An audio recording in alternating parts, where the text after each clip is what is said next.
Welcome back. Today we are going to look at how to troubleshoot a pump panel. We're going to start at the top, work our way through. It shouldn't take long. It will take a little longer for me to describe it and explain it, but after this, the hopes is that you guys would be able to get into a pump panel and troubleshoot it within 5 minutes, know what's going on, and be able to address it. So we're going to start at the top with the disconnect.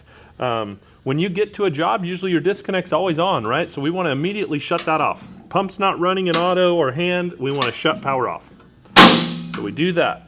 We're going to start up here. We're going to turn our 376 fluke is what we use to volts AC, and we're going to check the power leg to ground. So this is a 230 volt three-phase system.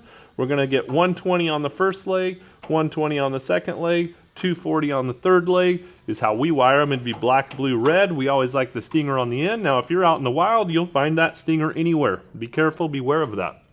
But leg to ground, you should have a stinger leg, 120, 120, and 240. Leg to leg, we're going to have 240 volt, leg to 1, 1 to 2, 1 to 3, 240, 2 to 3, 240.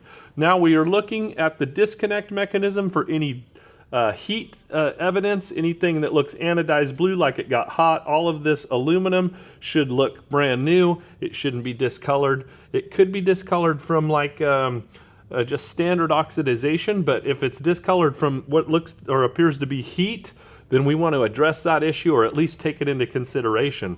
If our clips for our disconnect have gotten extremely hot, that heat will continue to build up and burn fuses prematurely when they're not really needing to be consumed. So keep in mind, we want to be looking for heat. Also, our 3 incoming wires, we want to look for burn back on those wires. If those wires are getting hot and burning back, then we want to address that issue. Go shut the source off, open the connector up, cut the wire, bring it back, reconnect it.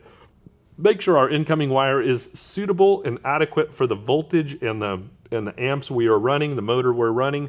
Also, you can use Nolax on these, which is just an anti-corrosion lubricant compound that comes in a bottle for electrical connections, primarily dissimilar metal electrical connections. So, you know, we always wire our pump panels and motors in copper, and you're bringing them to aluminum. So Nolax on both the screws and on the wire definitely helps. When I wire my pump panels and my motors and everything, I always like to get them tight, wiggle the wires a little bit, and then retighten them. There are torque specs, usually right here, so you can follow a torque spec if you desire.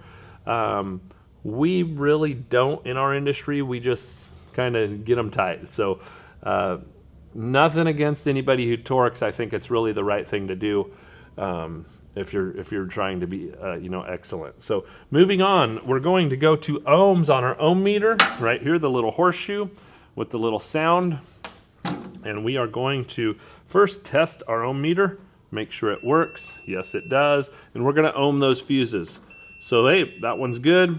Second 2 are bad, we would replace them. Now obviously they're not here, but that's what you would get. You would get nothing. If all the fuses are good, they would beep on all 3. Once more, we're looking for burn back, we're looking for discoloration. We really like this Allen Bradley pump panel because it has bolt-in fuse clips, whereas like Square D and Siemens have the push-in or the ones that for the round fuses depending on amperage.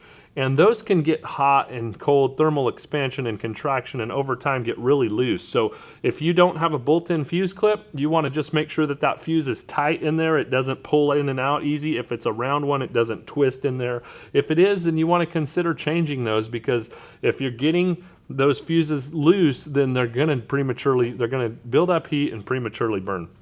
So now we're getting into the contactor now. We're looking for burn back on all of our wire. Going to the contactor, we have 3 contacts. You'll take your inspection window off. That sits right here. And on that, it kind of tells us as well. It tells us, hey, what is this starter good for? You can look at that, and you always want to look at that. Hey, I'm running a 60 horse pump or a 40 horse pump on 230 volt with this, and this is only rated for 30 horsepower. So I've got an undersized pump panel. You want to look at that. Even if someone else installed it, I've found many times where someone came and did it before us and they did it wrong. So always be looking at that. Moving on, the contacts.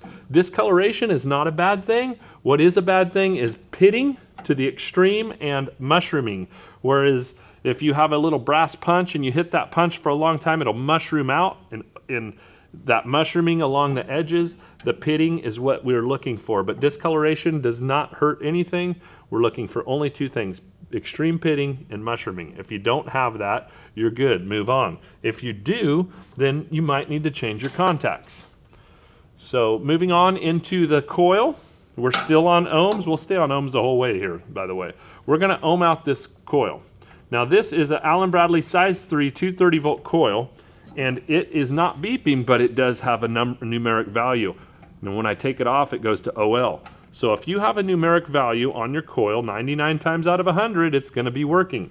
You can always confirm that it's the right numeric value if you have any questions by taking a coil right out of the box, a new one, the same size, same voltage, everything's gotta be the same, make sure it's the same part number, and ohm it and confirm it's the same. I have had them where they directly short out, so you think it's good and it's not, but it's very rare. Next is our auxiliary starter, auxiliary relay in here, auxiliary contact, you could call it whatever you want, 2 and 3. You would notice it is an open circuit because it's got a right side T and an upside down T with no line in between them. So that's an open circuit. So when I put my meter on it, I shouldn't get anything, and I don't. But once I engage this starter manually, you will hear the beep. There it is, so it works.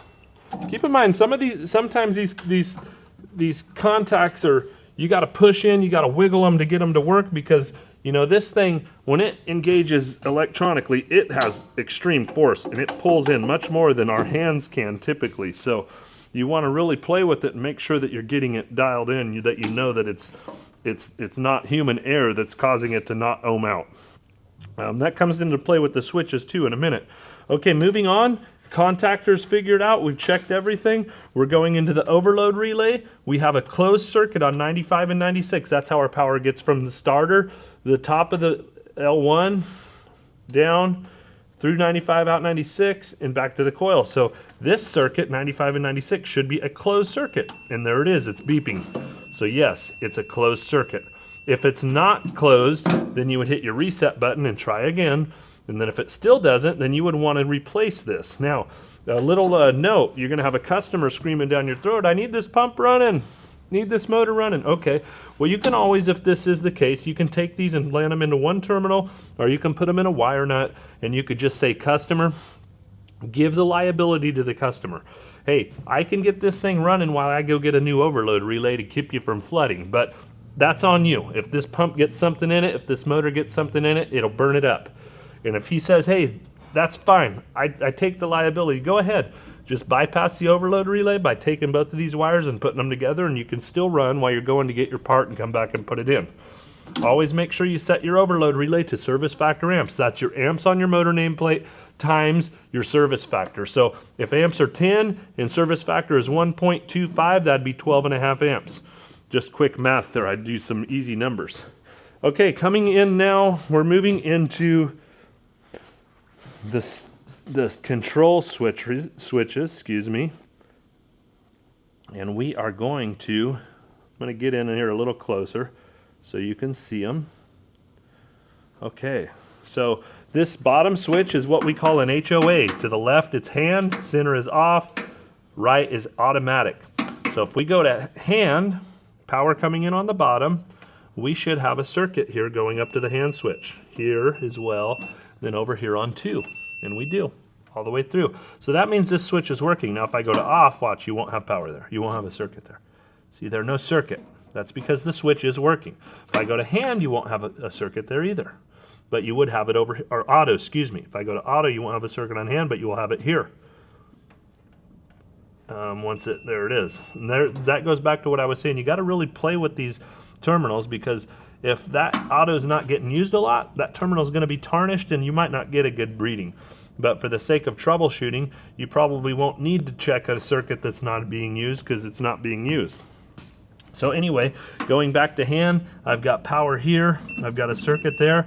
Now I'm going to go up to my hand push button, and I'm going to go all the way up to the top one that doesn't connect to the HOA. I'm going to basically ohm from top to bottom of this push button, and I'm going to push the button. And there I go. My push button is working. So what have I just done? I have effectively troubleshot a pump panel. That's all there is to it.